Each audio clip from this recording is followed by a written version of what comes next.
Jacob Zuma wants to return to the ANC to rescue it from its current leadership. He wants to go back to the ANC and assume leadership of the party again. That's the plan, according to quotes attributed to Jacob Zuma himself this week and to multiple different reports from reputable journalists over the last handful of months.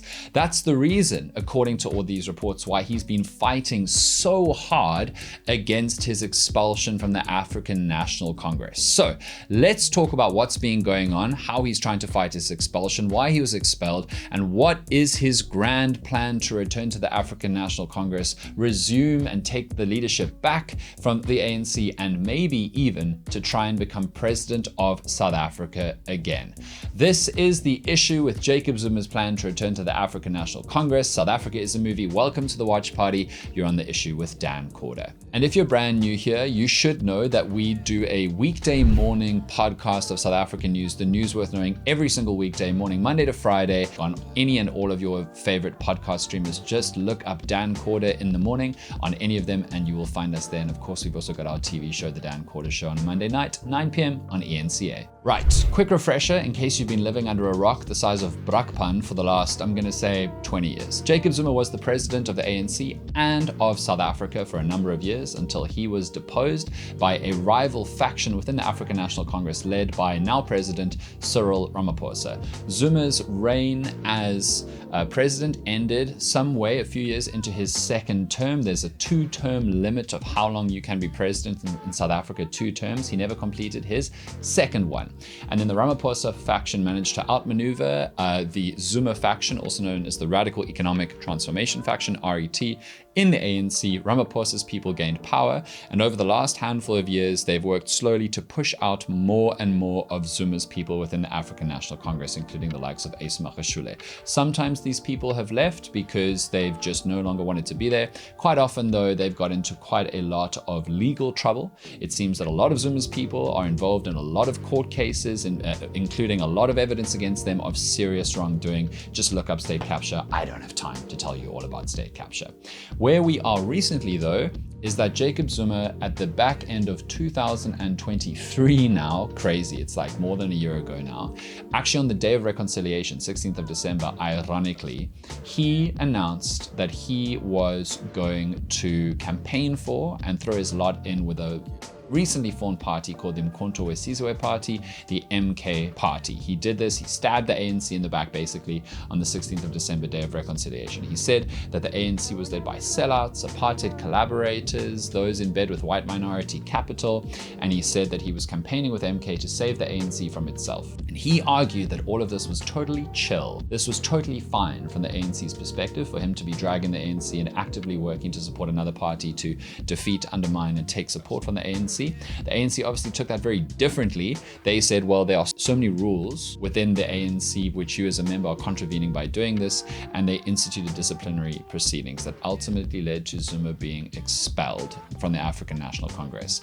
But while those disciplinary proceedings were ongoing, the election happened last May, and Jacob Zuma's MK Party did unbelievably well. They rocketed to 14% of the votes, absolutely massacring a lot of the EFF support base in different areas of the country, and a lot of the ANC support base. The ANC was predicted to come high 40s to low 50% of the vote before the MK Party came along. They ended up on high 30s, low 40s, like 40% of the vote. Extraordinary. And MK became the 3rd biggest party in the country, bigger than the exclusively because it was Zuma's party and all of his supporters came along from wherever they had been. Many of them weren't going to vote at all and then did vote. Some who were going to vote for the EFF and ANC then voted for MK. Fundamentally changed our politics. Now, though, Zuma has been expelled from the African National Congress, and he kept fighting to try and say that he shouldn't be expelled, he shouldn't be removed, he'd done nothing wrong. And now that he has been expelled, they have a court case, they're taking up a legal case against the ANC saying that there were irregularities in the procedure. The procedures were not followed correctly in the expulsion of Zuma, and they say that upon independent legal review, Zuma's people believe that the expulsion will be overturned. And for all this time now, the last year, South Africans have been saying to ourselves, why is he fighting to stay in this party? Why is he fighting so hard to remain a card-carrying member in good standing of the African National Congress? That he's left, that he's tried to schneid, that he's successfully immensely damaged. Criticized the leadership of like ripped them to shreds in the press and taken so many of their votes. Why is he doing all of this? And then at the back end of 2024, we started to get rumors that now seem to have been confirmed that Zuma is fighting so hard to remain an ANC member so that he can return to the African National Congress. This is massive news. And it has to be a short-term plan because no disrespect, no implication, no nothing. It's just the frank truth. Jacob Zuma is in his 80s. Even if he lives to 100 or beyond, he's just not got that much time. And he wants to get back into the ANC as soon as he possibly can. And he wants to become leader of the ANC again. And he wants to, according to some reports, then become the president of South Africa again. He, I think, rightly sees, because now some people are going to say, but why? He's built the MK party. It's doing so well. The ANC is crumbling. Zuma rightly sees a few things. One, that the ANC is by far the most reputationally powerful organization, political organization in the country. And if you are at the helm of that, you wield enormous power politically. And also you get incredible financial benefits. You get incredible kind of economic opportunities when you're a high-up member of the African National Congress. The African National Congress has got an enormous amount of dormant voters who want to vote ANC, and for whatever reason, it's usually just the service delivery failing reasons and the corruption reasons, aren't really voting for the ANC right now, but they can be activated to do so. Many of them voted MK. And thirdly, the ANC is the most well-developed political organization in the country by a mile. They've got chapters and branches and women's organizations and youth league organizations and business community activist organizations all over the country, in like every single ward. No other political party comes close to the ANC's quite literal political infrastructure. And so Zuma recognizes that as well as MK has done, they're not going to be able to build that overnight. That's going to require so much money, so many years, arguably decades of infrastructure development, the likes of which the DA and the EFF are trying to do to get there. And he doesn't have that kind of time. He's not interested in that kind of time. He wants to return to the African National Congress because that is where the real power still lies in this country. And so then you might be wondering, how is he going to do this? Say he manages to overturn the expulsion and stay in the ANC. How is he going to do this? It's Ramaphosa's party now. Well, the reports suggest a few things. One, the obvious thing is that Ramaphosa is about to come to the end of his permitted allotted time where he is allowed to be ANC president. He's also in his second term as South Africa's president. And so very soon, the ANC is going to have to decide who is going to succeed Ramaphosa at a conference where everybody votes.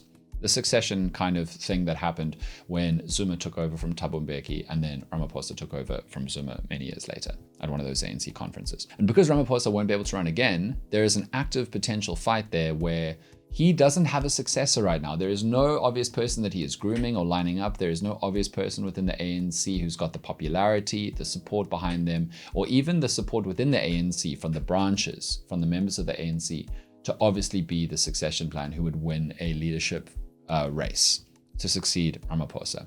And because of that, there could be a window of opportunity here where somebody else, say a Zuma type with huge institutional prestige, with huge success at the polls, someone who can say, hey, the ANC is falling apart, they're losing support, which means they're losing power.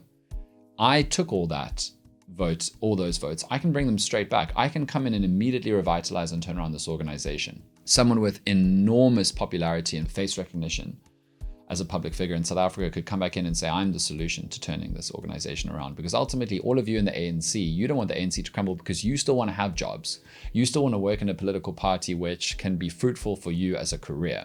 And I'm the only one who can offer that to you back. And then there are also reports that as much as many Zuma supporters have left the ANC or been pushed out of the ANC, there are still sleeper agents or people who are sympathetic to Zuma's cause or would be willing to back him if the opportunity arose, who might support him in any kind of elective conference face-off race to be leader. And this theory goes that Zuma is going to try, if he remains a member of the ANC, to come and compete in that leadership race to become ANC president again, because his argument would be, or at least to have one of his acolytes be ANC president, such that he can then be the person put forward to be president of the country again. And this is where there's a big legal battle, because the constitution and the law is unclear on, right now at least, on whether Zuma can become president again, because he did one of his full terms, but he didn't complete his second term. So when the constitution and the law says that as president of South Africa can do no more than 2 terms, does it mean 2 completed terms, or does it just mean 2 terms where you won an election and you started as president, because Zuma started his second term, but he didn't complete it. And there will have to be an evolution of our law through court cases to figure out whether Zuma can come back and do his remaining time as president of South Africa that he never completed from his second term when Ramaphosa's faction took him out all those years ago. So that is what is unfolding in front of our eyes in 2025, is Zuma's attempt to pull off the return of the king, as some of his supporters would say, to the African National Congress. And the MK party, for now at least, is a means to an end, to show the ANC his power, to make them think, maybe it's in our best interests to prepare the ground and welcome him back with all of our support. Let's see if it happens. South Africa is a wild place. It's a movie. This is The Watch Party. Thank you for watching.